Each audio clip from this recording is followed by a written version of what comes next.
बिहार में जमीन का काम आखिर होता क्यों नहीं? दाखिल खारिज से लेकर जमीन मापी तक लोग महीनों दफ्तरों के चक्कर क्यों काटते हैं? राजस्व और भूमि सुधार का हर नया मंत्री आते ही अफसरों को फटकार क्यों लगाता है? और सबसे बड़ा सवाल, क्या विभागीय अफसर कर्मचारियों को एक्शन का डर है भी या नहीं? अगर कार्रवाई का डर है तो फिर सिस्टम सुधरता क्यों नहीं है? अब बिहार के नए राजस्व मंत्री दिलीप जायसवाल ने अफसरों को 15 दिन का अल्टीमेटम दिया है, लेकिन क्या इस बार सच में बदलाव होगा या फिर से यह भी सिर्फ एक और सरकारी चेतावनी बनकर रह जाएगी? यही है आज का मुद्दा। नमस्कार, आप देख रहे हैं YBN बिहार झारखंड और मैं हूं दीपक कौर। मुद्दा गर्म है कि आज के इस एपिसोड में हम बात करेंगे बिहार के उस विभाग की, उस मंत्रालय की, जिससे लगभग हर परिवार कहीं ना कहीं परेशान जरूर होता है। राजस्व एवं भूमि सुधार विभाग, जहां एक सर्टिफिकेट बनवाने से लेकर दाखिल खारिज तक लोगों की जिंदगी फंस जाती है। और अब इसी विभाग को लेकर बिहार सरकार फिर एक्शन मोड में आ गया है। राजस्व एवं भूमि सुधार विभाग के पूर्व मंत्री विजय कुमार सिन्हा के बाद अब नवनियुक्त मंत्री दिलीप जायसवाल भी सिन्हा के नक्शे कदम पर चलते नजर आ रहे हैं। उन्होंने भी अफसरों को साफ कह दिया है, 15 दिन में काम करने का तरीका बदलिए वरना कार्रवाई के लिए तैयार रहिए। तो आज मुद्दा गर्म है कि इस रिपोर्ट में हम इस विभाग से जुड़े 5 बड़े सवालों का विश्लेषण करेंगे। हम जानेंगे कि आखिर मंत्री दिलीप जायसवाल इतने नाराज क्यों हैं। हम चर्चा करेंगे कि राजस्व विभाग में भ्रष्टाचार और देरी का असली खेल क्या है। 16,000 से ज्यादा लंबित मामलों ने सरकार की चिंता क्यों बढ़ा दी है। आज की इस रिपोर्ट में हम बताएंगे कि क्या सिर्फ अफसर जिम्मेदार हैं या सिस्टम में भी बड़ी खामी है। और सबसे बड़ा सवाल कि क्या इस बार बिहार की जमीन व्यवस्था सच में सुधरेगी। तो आज की इस रिपोर्ट को अंत तक जरूर देखिएगा, क्योंकि हम बताएंगे कि आखिर नए मंत्री का रुख भी क्यों एकाएक आक्रामक होता नजर आ रहा है। हम अपनी रिपोर्ट में आगे बढ़ें इससे पहले अगर आपने अभी तक हमारे चैनल को सब्सक्राइब नहीं किया तो अभी कर लें और बेल आइकन का बटन दबाना ना भूलें। तो चलिए लौटते हैं अपने मुद्दे पर। दरअसल राजस्व मंत्री डॉक्टर दिलीप कुमार जायसवाल ने कटिहार, पूर्वी चंपारण और गोपालगंज जिले के कामकाज की समीक्षा की है, लेकिन समीक्षा बैठक में जो रिपोर्ट सामने आई उसने मंत्री का पारा चढ़ा दिया।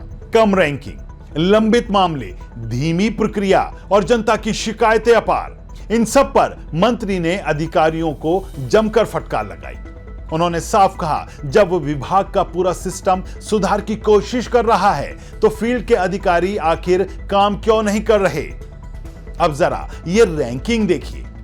कटिहार 23वें नंबर पर, पूर्वी चंपारण 25वें नंबर पर और गोपालगंज 16वें नंबर पर। मंत्री ने साफ कहा, टॉप 10 में आने के लक्ष्य के साथ काम करना होगा।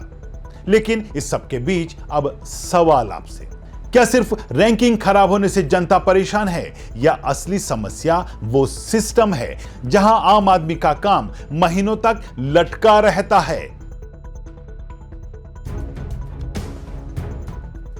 असल में विभागीय मंत्री दिलीप जायसवाल ने एक बेहद अहम बात कही। उन्होंने कहा, काम में देरी ही भ्रष्टाचार को जन्म देती है और यही बिहार की सबसे बड़ी सच्चाई भी है।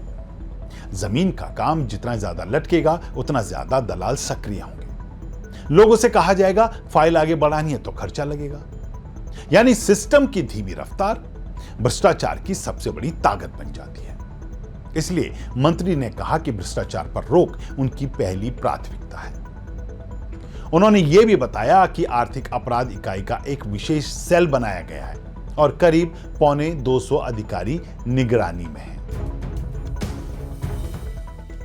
लेकिन बड़ा सवाल यह है कि अगर इतने सालों से भ्रष्टाचार की शिकायतें हैं, अगर अफसरों पर कार्रवाई भी हुई तो फिर सिस्टम सुधर क्यों नहीं पाया। अब बात उस फैसले की जिस पर मंत्री ने सबसे ज्यादा जोर दिया, ई मापी। मंत्री जी ने साफ कहा, अब जमीन मापी का हर काम सिर्फ ऑनलाइन होगा। अगर कोई अधिकारी ऑफलाइन काम करते पकड़ा गया तो कार्रवाई होगी। यानी सरकार भी यह मानती है कि ऑफलाइन सिस्टम ही सबसे बड़ा खेल बन चुका है। फाइल गायब, डेटा बदलना, जानबूझकर केस लटकाना और फिर पैसे लेकर काम करना। इसलिए अब पूरी प्रक्रिया डिजिटल करने की कोशिश हो रही है। लेकिन क्या सिर्फ ऑनलाइन कर देने से भ्रष्टाचार खत्म हो जाएगा, या फिर सिस्टम चलाने वाले लोग ही अगर नहीं बदलेंगे तो समस्या क्या जस की तस नहीं बनी रहेगी? अब आते हैं उस आंकड़े पर जिसने सरकार की सबसे ज्यादा चिंता बढ़ा दी है। 19 मई को पूरे बिहार में सहयोग शिविर लगाए गए। उद्देश्य था जमीन से जुड़ी लंबित मामलों का समाधान करना। लेकिन जो आंकड़े सामने आए उन्होंने विभाग की असलियत खोल दी। पूरे बिहार से कुल 30,390 आवेदन आए, लेकिन अब तक सिर्फ 13,379 मामलों का निपटारा हो पाया है, जबकि 16,112 मामले अब भी लंबित हैं। यानी आधे से ज्यादा लोग अब भी इंतजार में हैं।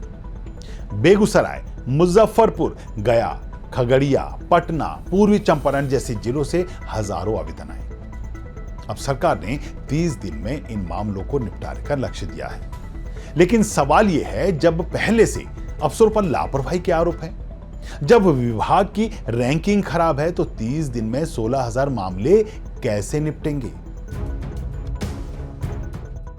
और अब सबसे बड़ा सवाल, क्या पूरी गलती सिर्फ अफसरों की है या सिस्टम भी उतना ही जिम्मेदार है? क्योंकि बिहार में जमीन से जुड़े कानून, रिकॉर्ड, नक्शे और प्रक्रियाएं इतनी उलझी हुई हैं कि कई बार अधिकारी भी उसी सिस्टम में फंस जाते हैं। पुराने कागज, गलत रिकॉर्ड, डिजिटल डेटा की कमी, स्टाफ की कमी और ऊपर से लाखों लंबित मामले। यानी समस्या सिर्फ काम चोरी की नहीं, बल्कि पूरे सिस्टम की भी है। लेकिन जनता को इससे फर्क नहीं पड़ता। उसे सिर्फ अपना काम चाहिए, समय पर चाहिए और बिना रिश्वत के चाहिए। दिलचस्प बात यह है कि अब लोग दिलीप जायसवाल की तुलना पूर्व राजस्व मंत्री विजय कुमार सिन्हा से करने लगे हैं, क्योंकि विजय कुमार सिन्हा भी अफसरों पर इसी तरह सख्त कार्रवाई के लिए जाने जाते थे। सस्पेंशन हुए उनके कार्यकाल में, एक्शन हुआ, लेकिन बाद में हालात फिर वैसे ही हो गए और अब नए मंत्री भी उसी अंदाज में अफसरों को चेतावनी देते नजर आ रहे हैं। यानी चेहरा बदला है, लेकिन समस्या अब भी वही है। तो बता दें कि बिहार में जमीन सिर्फ जमीन नहीं होती, ये किसी किसान की मेहनत होती है, किसी गरीब का घर होता है, किसी परिवार की पूरी जमा पूंजी होती है। और जब उसी जमीन का कागज सालों तक सरकारी दफ्तरों में फंसा रहे तो लोगों का सिस्टम से भरोसा टूटना तय है। अब देखना होगा कि क्या दिलीप जायसवाल की यह शक्ति सिर्फ बैठकों तक सीमित रहती है या सच में बिहार के राजस्व सिस्टम में बदलाव दिखाई देगा। क्या 15 दिन बाद कार्रवाई हो पाएगी और क्या 30 दिन में 16,000 मामले निपटेंगे या फिर बिहार के जमीन का दर्द ऐसे ही जारी रहेगा? आप क्या सोचते हैं? क्या बिहार का राजस्व विभाग सुधर सकता है या सिस्टम पूरी तरह बदलने की जरूरत है? कमेंट करके अपनी राय जरूर लिखिएगा। मुद्दा गर्म है कि आज की इस रिपोर्ट में इतना ही। अगर आपको हमारी ये रिपोर्ट पसंद आई तो इसे लाइक करें, शेयर करें और चैनल को सब्सक्राइब करना ना भूलें। फिर मिलेंगे एक नए मुद्दे के साथ, तब तक ले दीजिए इजाजत। नमस्कार।